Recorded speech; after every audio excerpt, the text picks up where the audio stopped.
नमस्कार, मैं हूं नेहा शर्मा। स्वागत है आपका हमारे खास कार्यक्रम आध्यात्मिक ज्ञान चर्चा में। तो आइए शुरुआत करते हैं कार्यक्रम की और जानते हैं विचार जगत गुरु तत्वदर्शी संत रामपाल जी महाराज बनाम जय गुरुदेव पंथ के संत तुलसी साहिब जी के विचार। क्या आप जी के पंथ का निकास राधा स्वामी पंथ आगरा से हुआ है? ये जरूर है कि जो हमारे स्वामी जी महाराज के गुरु महाराज थे वो इस पंथ से जुड़े थे। मोक्ष प्राप्त प्राणी सतलोक में भिन्न रहता है। यह सतपुरुष में ऐसे लीन हो जाता है जैसे बूंद समुद्र में। तब जीवात्माएं अमर पद में पहुंच करके अमर आनंद लेती और उसी समुद्र का ही रूप हो जाती। तो समुद्र में बूंद गिरी, समुद्र का रूप हो गई। जल की बूंद जल में गिरी, उसका रूप धारण कर लिया। तो ये थे जय गुरुदेव पंथ के संत तुलसी साहिब जी के विचार। अब जानते हैं विचार आदरणीय राधा स्वामी पंथ के महाराज के विचार। महाराज जी, मैं आपसे यहाँ जानना चाहूंगी कि क्या आपके पंथ का निकास राधा स्वामी पंथ आगरा से हुआ है? जी हाँ, इसका प्रकाट्य या शुरुआत प्रारंभ स्वामी शिवदयाल सिंह जी महाराज आगरा से हुआ है। मोक्ष प्राप्त प्राणी सतलोक में भिन्न रहता है या सतपुरुष में ऐसे लीन हो जाता है जैसे बूंद समंदर में। मुक्त जो जीव हो जाता है संसार से, वो अपने परमपिता की गोद में उसी प्रकार से जाके लीन हो जाता है जिस प्रकार से बूंद जाके सागर में मिल जाती है। ये थे राधा स्वामी पंथ के महाराज के विचार। और आइए अब जानते हैं जगत गुरु तत्वदर्शी संत रामपाल जी महाराज के विचार। ये कहते हैं कि सतलोक में प्रकाश ही प्रकाश है, नूर ही नूर है, वह सतपुरुष नहीं है। और आत्मा जब उसमें पहुंच जाती है तो ऐसे मिल जाती है जैसे बूंद समुद्र में, यानी जैसे डूब कर मरना होता है। तो पुण्यात्मा पहले तो ये इंटरेस्ट किसी का हो नहीं कि उसमें जाकर मरा डूब के, उसमें एक रस हो जाए। यही प्रत्यक्ष उदाहरण बता दिया। अगर कोई नो कहे समुद्र में भगवान है, चलो कूद छलांग लगाओ, कितने के मरेंगे? एक आधा बोला वैसे चला जाओ उसमें। नहीं तो समझदार व्यक्ति ने कहा वाह विवाह, भगवान को तो कहते उसके दर्शन करते हैं, उसके रोमकूप में करोड़ सूर्य करोड़ चंद्रमा मिला दे, ऐसी रोशनी है परमात्मा की वाणी में। तो ऐसा लिखा कबीर जी की वाणी में। और वहाँ चले गए हंस उसके चौर करते हैं भगवान के, फिर निराकार के चौर कैसे करेंगे? और फिर ये बताते हैं कि एक समय सावण सिंह जी ने कथा सुना रखी है कि एक इंद्रमती नाम की रानी थी, कबीर साहब की शिष्या थी। कबीर साहब तो पहले जाकर समुद्र में लीन हो गए उस सतपुरुष में, और पीछे से इंद्रमती रानी जब गई तो ये क्या बताते हैं, उसमें डूब कर मरण गई। अब देखो सावल सिंह जी के वचन, संत मत भाग प्रकाश 4, इसके ही 264 पृष्ठ पे लिखा है। 264 पृष्ठ संत मत भाग प्रकाश 4 है। एक सत्संगी ने सावण सिंह जी से पूछा, सावण सिंह जी कौन है? ये हैं सच्चा सौदा के खेमामल सिंह सामस्ताना बिलोचिस्तानी के गुरु जी, ये सावण सिंह जी। इससे प्रश्न किया सत्संगी ने, हजूर संतों की पदवी कहाँ तक है? महाराज जी सावण सिंह जी उत्तर देते, हमारे इतनी बुद्धि और अकल नहीं कि हम संतों की पदवी को समझ सके। फिर भी सुनो, रानी इंदुमती कबीर साहब के समय में हुई थी। पहले कबीर साहब मालिक में जाकर विलीन हुए, देखना, फिर रानी हुई।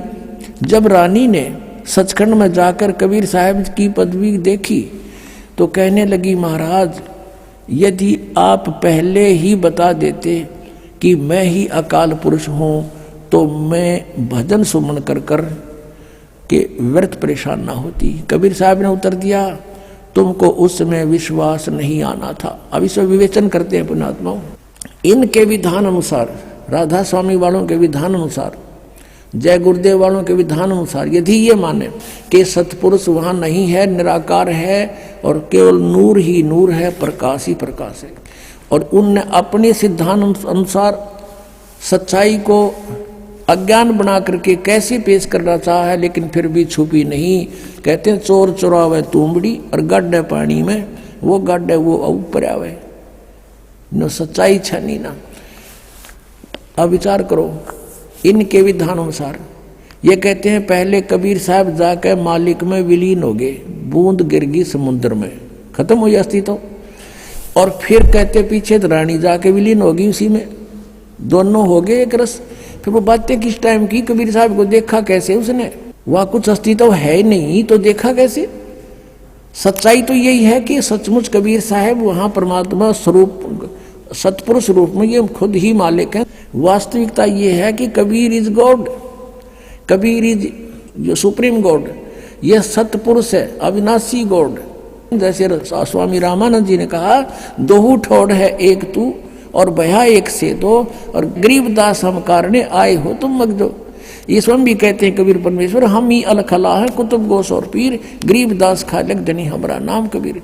ए स्वामी सृष्टा में और सृष्टि हमारे तीर, दास गरीब अधर बसू। कबीर साहब कहते हैं अधर रहूं ऊपर और मेरा नाम कबीर। और ये अज्ञानी कह रहे हैं कि कबीर साहब पहले लीन हो गए, पाछा निंदरमती होगी। फिर बातें किस कैसे करी उन्हें, अरे कुछ तो दिमाग पर जोर दो।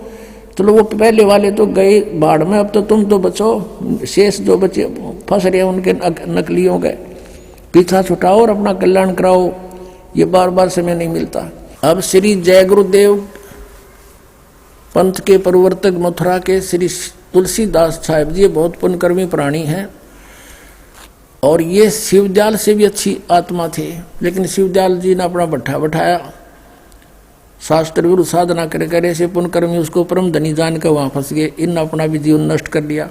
सन 1971 में, सन 1954 से पहले से ये सत्संग करा तुलसीदास जय गुरुदेव पंथ का प्रवर्तक मथुरा वाला। और सन 1954 से उस समय इसकी बैटरी फुल थी चार्ज पिछले जन्म की। 1971 में इसने भविष्यवाणी करी इस दास के लिए। 7 सितंबर 1971 को इन्होंने कहा कि वो जो तत्वदर्शी संत है वो अब 20 वर्ष का हो चुका है।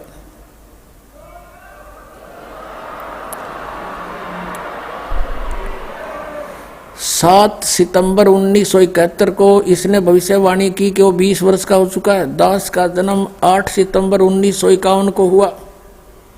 7 सितंबर 1971 को पूरा 20 वर्ष का हो चुका था। 8 सितंबर को 21वां वर्ष शुरू हो जाना था। अब देखिएगा, एक पुस्तक है जय गुरुदेव की वाणी भाग 2, ये यहां से छपी है। ये है श्री तुलसीदास जी महाराज संत पर। ये पहला राधा स्वामी पंथ का पहला संत है जो दास लिखता है, नहीं तो सब सिंह लिखे अपने पीछे या ताराचंद लिखे। यह प्रकाशक है दिव्या शर्मा, 88 साकेत कॉलोनी मथुरा में, और यहाँ से प्रिंटेड है। मुद्रक है अर्जेंट प्रिंटर्स, पुराना बस स्टैंड मथुरा। इसकी 59 पृष्ठ से पहले पढ़ेंगे। 28 अगस्त को इन्होंने एक भविष्यवाणी करी थी। ये देखिएगा, ये 59 पृष्ठ है इसका, 59। और ये 28 अगस्त शाकाहारी पत्रिका 28 अगस्त 1971 में इसने कोई भविष्यवाणी की थी कि महापुरुष का जन्म भारतवर्ष के एक छोटे से गांव में हो चुका है और वह व्यक्ति मानव इतिहास का सबसे महत्वपूर्ण व्यक्ति बनेगा। उसे जनता का इतना बड़ा समर्थन प्राप्त होगा कि आज तक किसी को नहीं मिला है। वह महापुरुष नए सिरे से विधान को बनाएगा और वह विश्व के संपूर्ण देशों पर लागू होगा। उसका एक झंडा होगा, उसकी एक भाषा होगी।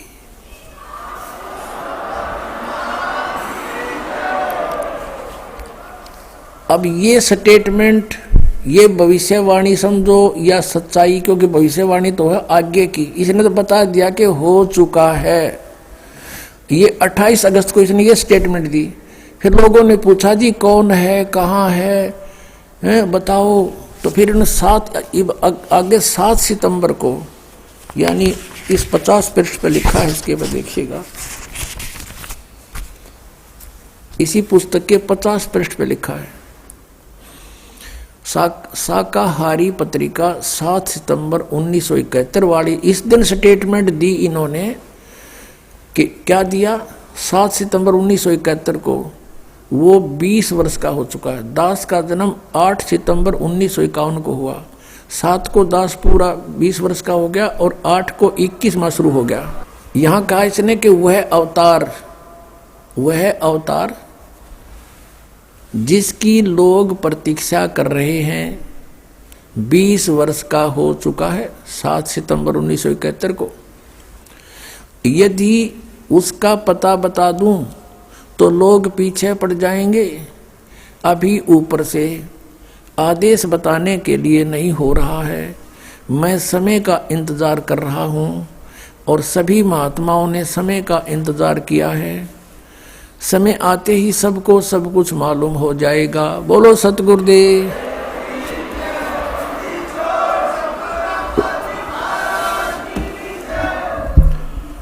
अपनात्माओं, यदि अब दास क्या कहना चाहता है, आध्यात्मिक दृष्टिकोण से इन महापुरुषों को तोला है, जाना है, जांचा है कि 1971 में इस पुण्यकर्मी प्राणी की जो दृष्टि काम करे थी और ये पूर्व जन्म का संस्कारी हंस था। जैसे श्री नास्त्रेदमस जी भी वे पुण्यकर्मी प्राणी थे और फ्रांस देश के वासी थे।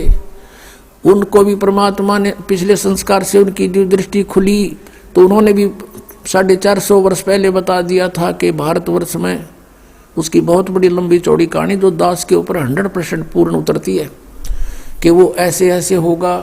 तो उसने भी यही बताया था और अब इन्होंने तो दिन का दिन बता दिया।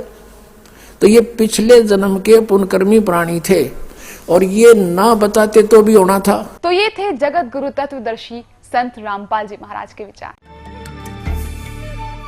अब जानते हैं विचार जगत गुरु तत्वदर्शी संत रामपाल जी महाराज बनाम आदरणीय राधा स्वामी पंथ के महाराज के विचार। महाराज जी, मैं आपसे यहाँ जानना चाहूँगी कि क्या आपके पंथ का निकास राधा स्वामी पंथ आगरा से हुआ है? जी हाँ, इसका प्रकाट्य या शुरुआत प्रारंभ स्वामी शिवदयाल सिंह जी महाराज आगरा से हुआ है। ये थे राधा स्वामी पंथ के महाराज के विचार और आइए अब जानते हैं जगत गुरु तत्वदर्शी संत रामपाल जी महाराज के विचार। बोलो सतगुरुदेव की जय। बंदी छोड़ कबीर परमेश्वर जी की जय। बंदी छोड़ गरीबदास जी महाराज जी की जय। स्वामी रामदेवानंद जी गुरु महाराज जी की जय।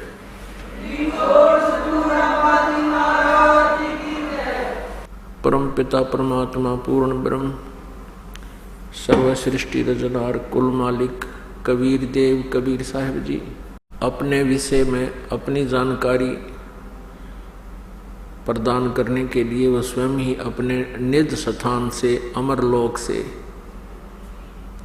सत्यलोक से चलकर आते हैं। ये कबीर देव, ये कबीर परमेश्वर वो परमात्मा है जो बनारस में काशी शहर में एक जुलाहे की भूमिका करके 120 वर्ष इस पृथ्वी पर रह करके वो परमात्मा सहशरीर चले गए, सहशरीर ही आए थे। पुण्यात्माओं, परमेश्वर ने आके हमें ज्ञान कराया कि हम काल के जाल में फंसे हुए हैं। पुण्यात्माओं, जब हम पूर्ण परमात्मा सत्य पुरुष कबीर देव जी की शरण में और इस सत्य नाम का जाप करते हैं पूर्ण संत से प्राप्त करके, तो उस समय बैड अकाउंट बंद हो जाता है। वो कैसे हो जाता है? जैसे किसी ने लाइसेंस बनवा रखा, ड्राइविंग लाइसेंस, चालक प्रमाण पत्र, और वो सड़क से जा रहा है या कहीं भी रास्ते में जा रहा है और उससे कोई दुर्घटना हो जाती है, वो 90% बरी होता है, क्योंकि उसने जानबूझकर एक्सीडेंट नहीं किया, क्योंकि वो ट्रेंड आदमी है, उसके पास प्रमाण पत्र है। तो उससे कोई दुर्घटना में कोई गड़बड़ हो भी जाती है किसी कारण से, तो वो दोषी नहीं होता। कारण कोई और हो सकता है, कोई ब्रेक फेल हो जाए, स्टेयरिंग फेल हो जाए, कोई और भी कारण हो जाए, सामने वाले की गलती से भी एक्सीडेंट हो सकता है। इस प्रकार वो लाइसेंस शुदा व्यक्ति उस दुर्घटना में दोषी नहीं होता। और जिसके पास लाइसेंस नहीं है और वो गाड़ी चला रहा है, उससे कोई दुर्घटना हो जाती है तो सबसे पहले जो अधिकारी होते, जांच अधिकारी, यही देखते हैं कि लाइसेंस है आपका, लाइसेंस नहीं है तो फिर को सीधा ही सजा होती है, उसका कोई प्रोटेक्शन नहीं होता। तो इसी प्रकार जब तक आपने लाइसेंस नहीं बनवाया है, आप साधना कर रहे हो यानी गुरु नहीं बनाया है, तो आप जो भी कार्य कर रहे हो, पुण्य या पाप आपसे हो रहे हैं, तो आप, क्योंकि लाइसेंस ना होने से आप उस शुभ काम के लिए जा रहे हो, बीच में आपका एक्सीडेंट से आपके पैरों के नीचे जो भी जीव हिंसा होती हैं वो आपको भोगनी ही पड़ेंगी, क्योंकि आपके पास लाइसेंस नहीं है। फिर आप कहोगे कि लाइसेंस तो हमने बनवा रखा है क्योंकि गुरु बना रखे हैं, जैसे कोई राधा स्वामी से उपदेशी है, कोई सच्चा सौदा डेरा से सिरसा से उपदेशी है, कोई ब्रह्मा कुमारी वालों से उपदेशी है, कोई अन्य किसी संत या पंथ से जुड़ा हुआ है, तो वो नकली पासपोर्ट बना रहे, वो नकली ड्राइविंग लाइसेंस बनाते हैं, वो अधिकारी नहीं है, वो संत नहीं है। अपने आत्मा, ये आपके दिल में एक बार खटकेगी ये बात कि वो नकली गुरु हैं। ये तो आपके उस अज्ञान का ही कारण होगा जिस कारण से आप ये महसूस करोगे कि संत सबको नकली बता रहा है। नकली और असली मेरे कहने से नहीं होंगे, उनके जो चिन्ह हैं, लक्षण हैं, वो बताएंगे कि वो असली है या नकली है। और उनके सब के जो दास ने ये लक्षण बता दिए हैं कि ये संत नहीं है, इनसे जिनको उपदेश है उनका लाइसेंस अनऑथराइज्ड है। और फिर जब यहाँ से संसार छोड़कर जाओगे, वहाँ पर इन गुरुओं से उपदेश लेने से आपको कोई प्रोटेक्शन, कोई बचाव नहीं होगा, उसमें बहुत देर हो चुकी होगी। आपको वहाँ पश्चाताप और रोने के अतिरिक्त कुछ नहीं मिलेगा। दास का ये उद्देश्य नहीं है कि मैं किसी की क्रिटिसाइज करूं, आलोचना करूं, लेकिन परमेश्वर ने इस दास को यह सेवा दे दी कि सच्ची कहूं, सत्य कहूं, ताकि पुण्यात्मा सावधान हो जाएं और उन नकली गुरुओं से वापस आकर के अपना जो ना सच्चा लाइसेंस बनवा ले और इस जीवन रूपी सफर में वो आगे बहुत चलना है, उसमें अपना बचाव करें और सफलता प्राप्त करें। राधा स्वामी पंथ ने सबसे ज्यादा जीवों को घेर डाला। ये काल का पंथ है, क्योंकि जहां से ये पंथ चला है उसका कोई गुरु नहीं। श्री शिवदयाल जी आगरा वाले, उन्हीं की जीवनी में लिखा है कि स्वामी जी का कोई गुरु नहीं था। और परमेश्वर की अमृत वाणी में, सच्चिदानंद घन ब्रह्म की वाणी में और सभी संतों ने जिन्हें परमात्मा पाया है, उनके अमृत वचनों में ये स्पष्ट किया है कि गुरु बिन माला फेरते, गुरु बिन देते दान, गुरु बिन दोनों निष्फल हैं, चाहे पूछो वेद पुराण। अब गुरु नहीं जिस व्यक्ति का, तो आगे चल के वो बहुत दुख पाता है। क्या होता है कि पिछले पुण्य इतने होते उन पुण्य आत्माओं के, जो पुण्यात्माएं किसी गुरु पद को प्राप्त कर रहे हैं, कोई संत बन गया है, ये काल का जाल है। वो पिछले पुण्यकर्मी प्राणी हैं, उनकी वचन में भी प्रभाव होता है, उनके बोलने की शैली में भी बहुत एक आम व्यक्ति से अंतर होता है। और जिस कारण से वो अपने पिछले पुण्य से, पिछली चार्ज बैटरी से, पिछले जन्म की सिद्धियों से वो बहुत सी जनता को अपने पीछे तो लगा सकते हैं, लेकिन अंत अनुयायियों का भी और स्वयं का भी बहुत बुरा होता है। तो प्रसंग ये चल रहा है कि जो इन नकली गुरुओं से उपदेश प्राप्त कर रखा है उन भोली श्रद्धालुओं ने, भोली आत्माओं ने, और वो ये सोच रहे हैं कि हमने गुरु तो बना ही रखा है। नहीं, गुरु पूरा हो, ज्ञान सच्चा हो और आपकी श्रद्धा भी सच्ची हो, तब बात बने। अब यहाँ आपको थोड़ा सा पैरेलल एक प्रमाण देने पड़ेंगे, अन्यथा आप जी समझ नहीं सकोगे कि दास का क्या उद्देश्य है, क्यों कह रहा है और सचमुच ऐसा है भी कि नहीं। श्री शिवदयाल जी जो आगरा में हुए हैं, उनको ये लोग परम धनी और परम पूज्य, पूर्ण ब्रह्म आदि नामों से, संज्ञाओं से, उपमाओं से सब सुशोभित करते हैं, और उनका कोई गुरु नहीं था। शिवदयाल जी से राधा स्वामी पंथ व्यास से प्रारंभ हुआ, जो श्री जयमल सिंह जी ने वहां प्रारंभ किया। श्री जयमल सिंह जी को कोई आदेश नहीं था शिवदयाल जी का कि तू वहां कोई नारा सांग जोड़ ले, क्योंकि सन 1878 में शिवदयाल जी की मृत्यु होगी। सन 1889 में श्री जयमल सिंह जी फौज से रिटायर हुए, मिलिट्री से।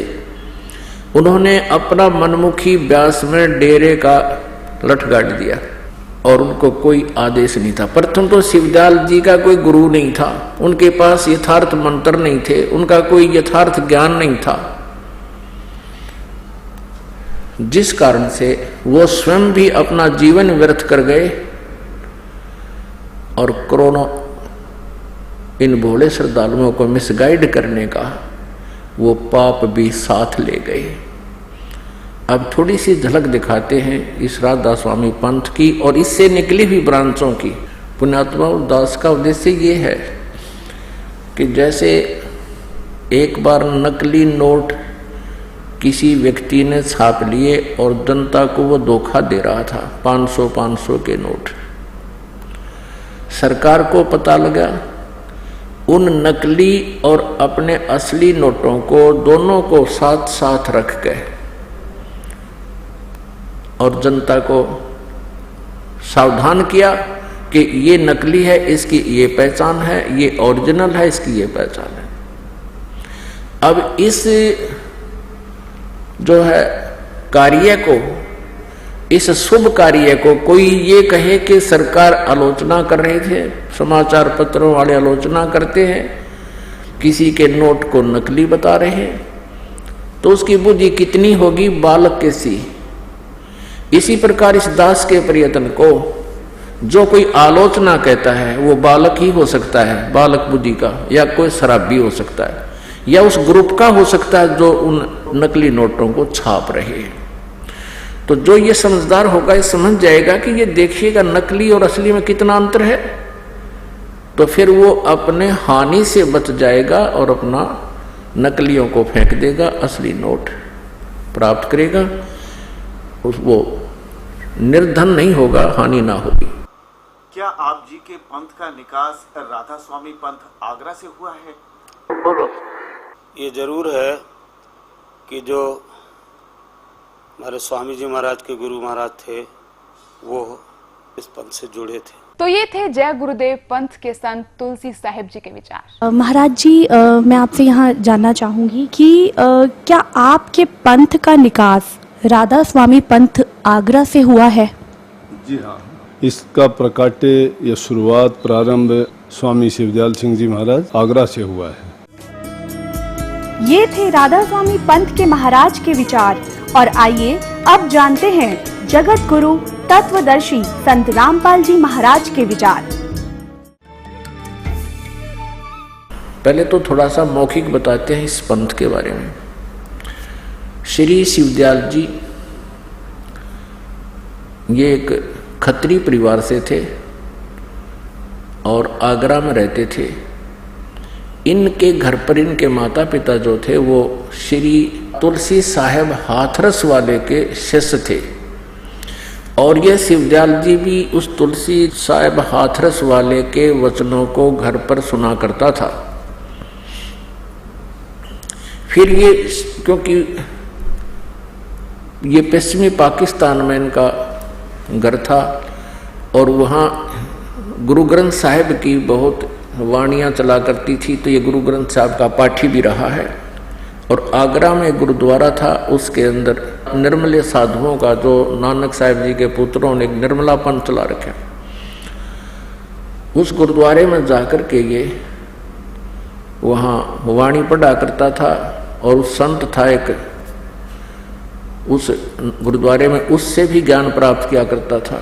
उससे शब्द और सुरत का इसने ज्ञान सीखा जैसा उसने पता था।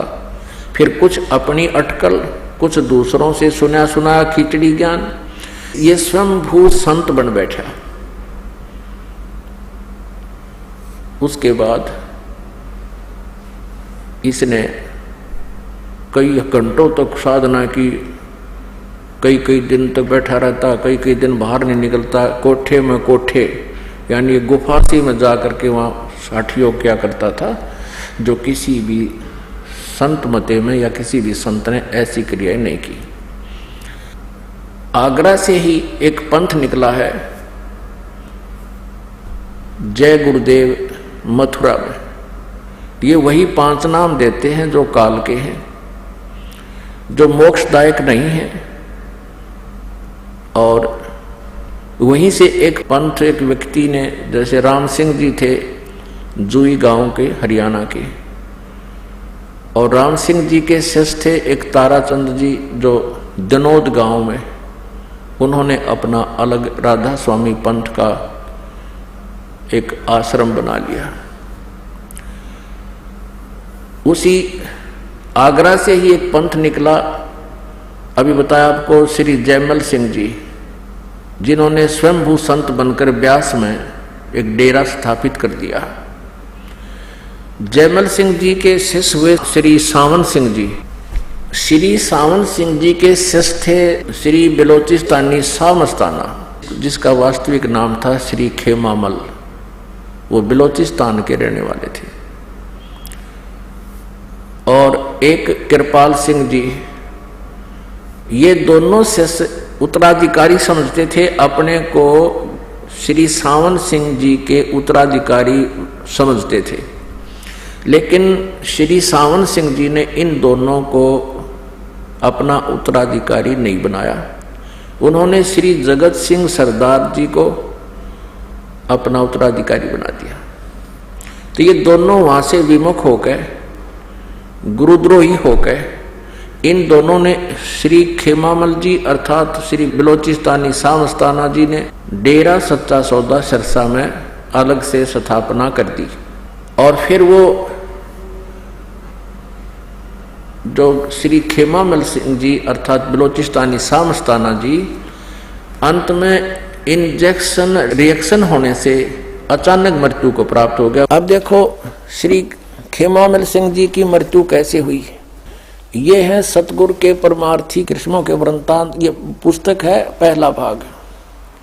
इसके संग्रह करता है ये वर्तमान में जो गद्दी पर बैठे हैं डेरा सच्चा सौदा सिरसा के श्री गुरमीत सिंह जी, पाह मुद्रक, इंद्रसेन प्रबंधक, परमार्थ उपदेश प्रिंटिंग प्रेस, डेरा सच्चा सौदा, बेगू रोड, सिरसा, हरियाणा, भारत से। अब इसके आपको दिखाते हैं। ये है श्री खेमामल सिंह जी और 31 पृष्ठ पर आप देखो। बेपरवाह जी के एक प्रेमी की कार में बैठकर, बेपरवाह जी यानी इनके जो खेमामल जी को ये शहंशाह बेपरवाह नाम से पुकारते थे। बेपरवाह जी वहाँ के एक प्रेमी की कार में बैठकर पहाड़गंज में एक डॉक्टर की दुकान पर चले गए। आप जी के साथ सिरसा शहर का प्रेमी गोविंद मदान तथा 3-4 और प्रेमी भी थे। नीचे आ जाओ। अब वहाँ उनसे डॉक्टर से बातें करी और वो अपने बताई, मैं बीमार हूँ।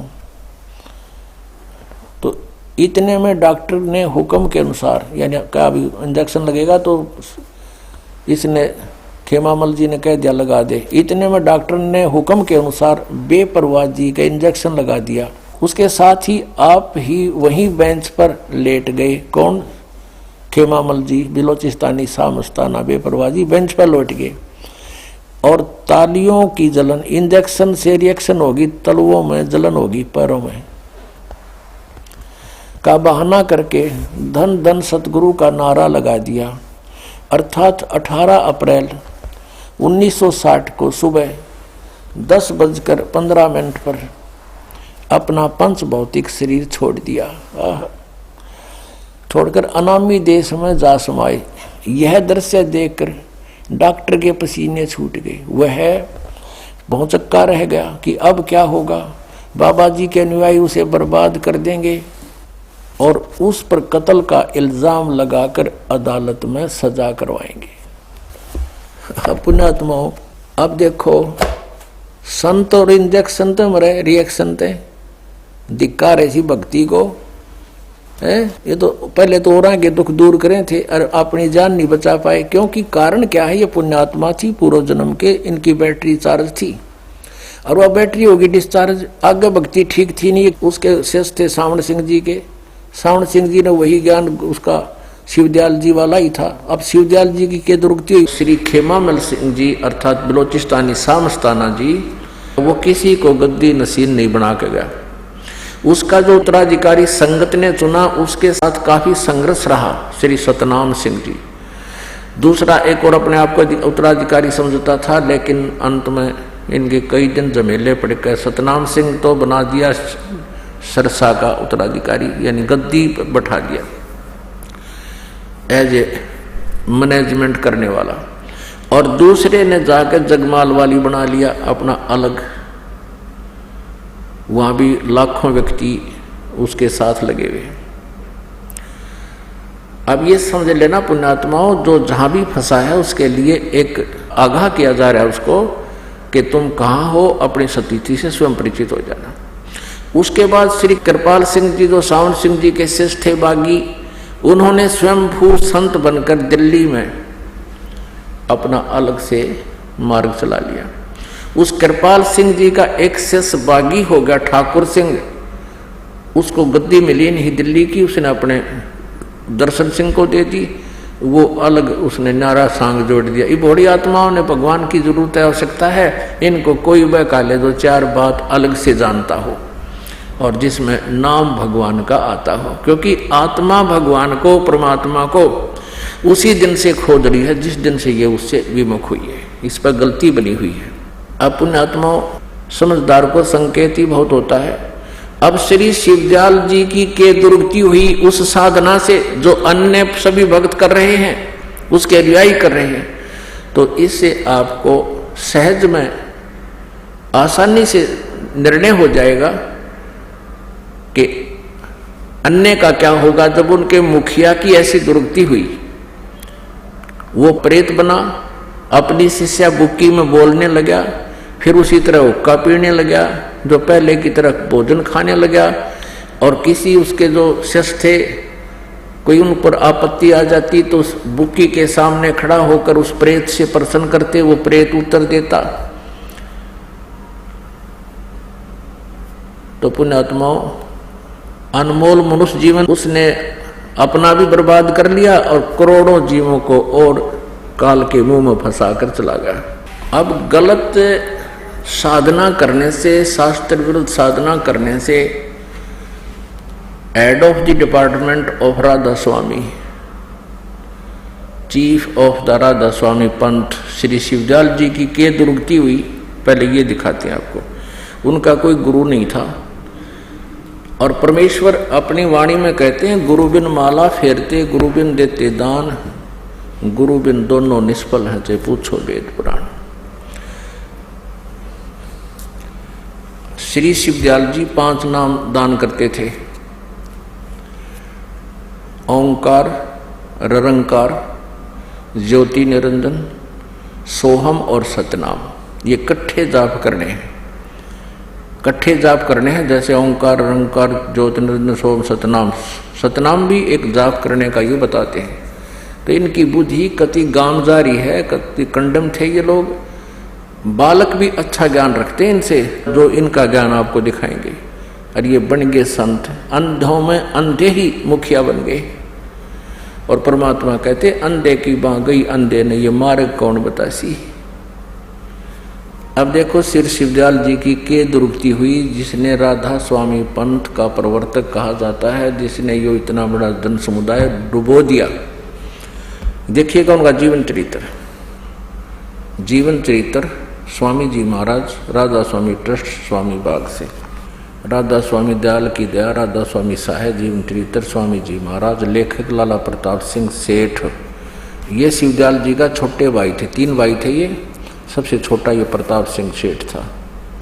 प्रकाशक राधा स्वामी ट्रस्ट, स्वामी बाग आगरा। ये देखिए, ये है श्री शिवदयाल जी। इनके बारे में क्या लिखा है? परम पुरुष पूर्ण धनी आजूर स्वामी जी महाराज। राधा स्वामी ट्रस्ट, स्वामी बाग आगरा से प्रकाशित है। मुद्रक है अर्पण प्रिंटरी, राधा स्वामी चैम्बर, भालेज रोड, आनंद। अब दिखाते हैं स्वामी जी का कोई गुरु नहीं था।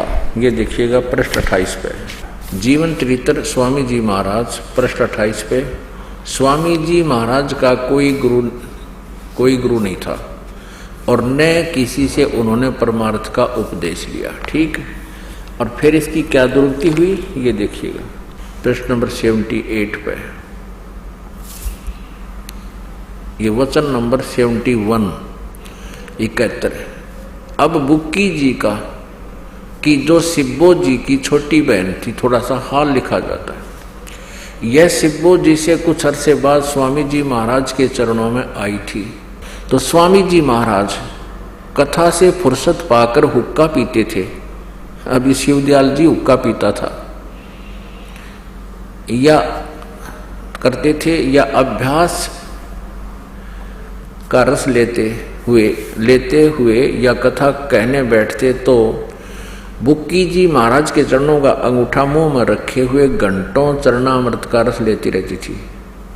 और जब कोई मत्था टेकने के वास्ते हटाना चाहता तो वे चरण नहीं छोड़ना चाहती थी। तब मत्था टेकने वाले से कह दिया जाता था कि तुम दूसरे चरण पर मत्था टेक लो। अब राधा स्वामी पंथ के श्रद्धालु किसी अन्य से पूछते हैं, वो कहते हैं कि क्या तुम्हारे गुरुजी चरण छुआते हैं? तो हमारे भक्त कहते हैं हाँ जी हमारे गुरुजी चरण छुआते हैं। कहते पूरे गुरु की पहचान ये है। राधा स्वामी वाले कहते हैं कि पूरा गुरु जो होगा वो चरण नहीं छुआता। अरे अब बुक्की उसके चरण का अंगूठा चूसा है और दूसरे कोई मत्था टेकना हो, जब उनको कह दिया जाता था कि दूसरे चरण पर मत्था टेक लो। तो ये दंत कथा लोकवेद ये अपने भी पंथ से परिचित नहीं है, अपने भी उनको जानकारी नहीं है। अब आगे देखते हैं, दूसरे चरण पर मत्था टेक लो और पैसी को मत हटाओ। जब स्वामी जी महाराज अंतर ध्यान हुए, यानी इनकी मृत्यु होगी शिवदयाल जी की, तब बुक्की जी की यह कैफियत हुई कि दिन रात बेहोश पड़ी रहती थी और 2-2 दिन हाजिर जरूरी यानी फ्रेश होने भी नहीं जाती थी, रफा करने नहीं जाती थी, और सूरत स्वामी जी महाराज के चरणों में लगी रहती थी। अब 80 पृष्ठ पढ़ रहे हैं। करीब 1.5 महीने ये हाल रहा। सबको खौफ हुआ कि शायद इनकी देह छूट जावे।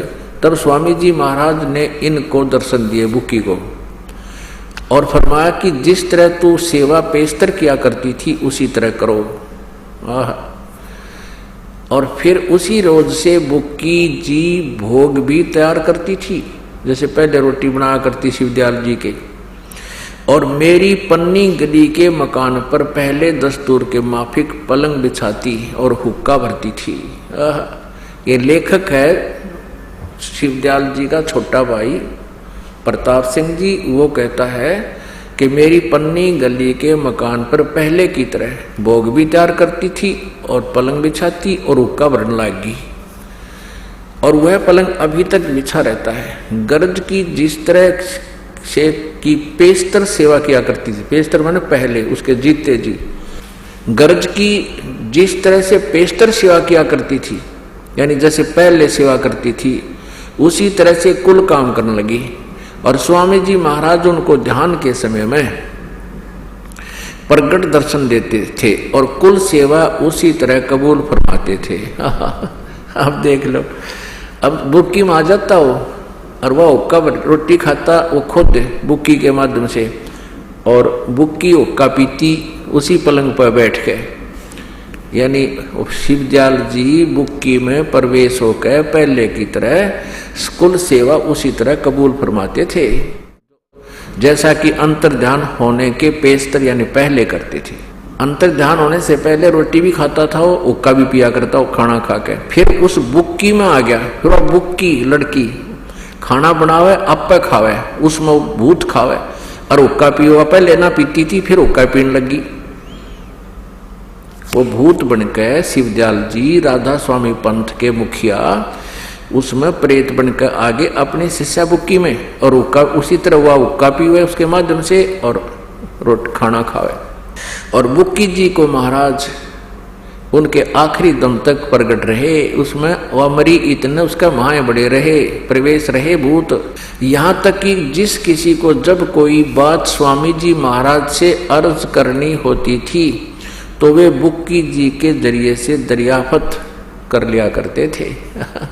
अब मान लो किसी ने प्रश्न करना था स्वामी जी से, बुक्की के सामने बोलते, वो भूत बोलता फिर बुक्की में शिवदयाल जी तरह गजब भैया। यानी बुक्की जी अभ्यास के समय स्वामी जी महाराज को प्रगट करके हम कलाम हुआ करती थी। नौकस बुक्की जी स्वामी जी को ध्यान के समय प्रकट कर लेती थी और फिर बोला करती थी।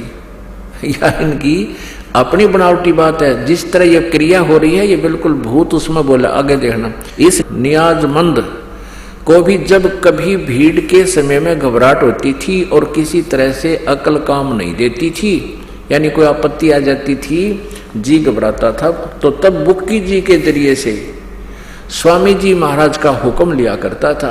बुक्की जी में इंटरनेट लग गया फिर, और उसके भाई में ना लग गया या ओरा में ना लग गया, वो भूत आ गया उसमें प्रवेश हो गया और उसमें बोलने लग गया जैसे आम भूत बोलते हैं। जैसे ब्रह्मा कुमारी पंथ है, एक भूत का चलाया हुआ है, उसी तरह वो बोलता हा करके ऐसे ये बोलने लग गया इसमें। तब बुक्की के जरिए से स्वामी जी महाराज का हुक्म लिया करता। ये लेखक कह रहा है, लेखक उसका छोटा भाई शिवदयाल जी का। और जैसा हुक्म होता था उसी के मुआफिक बंदा कारबंद होता था।